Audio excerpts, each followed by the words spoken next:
কৈলাসহরের প্রাণকেন্দ্র পিডব্লিউডি রোডের প্রবেশ পথে জল সরবরাহ কেন্দ্রে দুঃসাহসিক চুরি।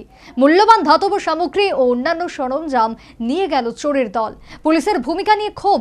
বিস্তীর্ণ এলাকায় পানীয় জল সরবরাহ পরিষেবা ব্যাহত, স্থানীয় সাধারণ চরম দুর্ভোগের সম্মুখীন। গোটা রাজ্য জুড়ে বর্তমানে চুরি ছিনতাইয়ের ঘটনা মাত্রাধিক বৃদ্ধি। এই ধরনের চুরি রোধের ব্যাপারে কিন্তু পুলিশের ভূমিকা নিয়ে সন্দেহ সৃষ্টি। পুলিশ চোর ছিনতাইবাজদের পাকড়াও করতে না পারলেও বিভিন্ন যানবাহনের চালক মালিকদের কাছ থেকে ফাইন আদায়ের ক্ষেত্রে ওস্তাদ। পুলিশের এই ধরনের ব্যর্থতার কারণে রাজ্যে চুরি ছিনতাইয়ের ঘটনা বাড়ছে বলেই অভিযোগ।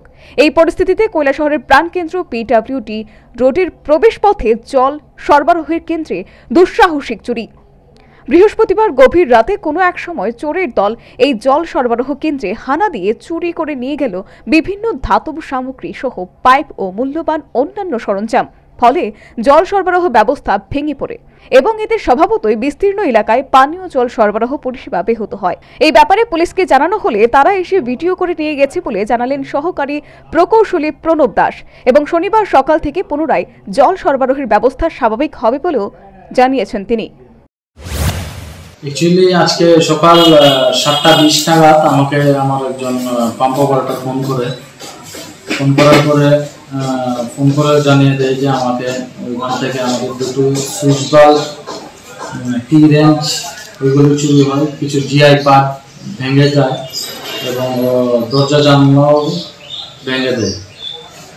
তারপর আমি ওকে বলি যে পুলিশে এফআইআর করার জন্য তাৎক্ষণিক। ও আরেকজন স্টাফ গিয়ে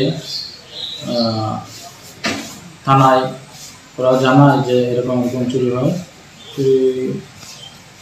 তারপর থানা থেকে কিছু স্টাফ এসে ভিডিও করে নিয়ে যায়।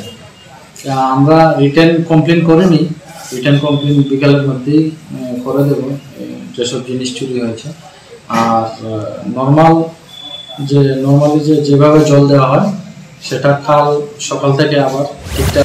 এই জল সরবরাহ কেন্দ্রে চুরির ঘটনায় স্বভাবতই স্থানীয় সাধারণের মধ্যে একটা বিরূপ প্রতিক্রিয়া তৈরি হয়েছে। উপরন্তু এক্ষেত্রে পুলিশের ভূমিকা নিয়েও জনগণের প্রশ্ন সৃষ্টি।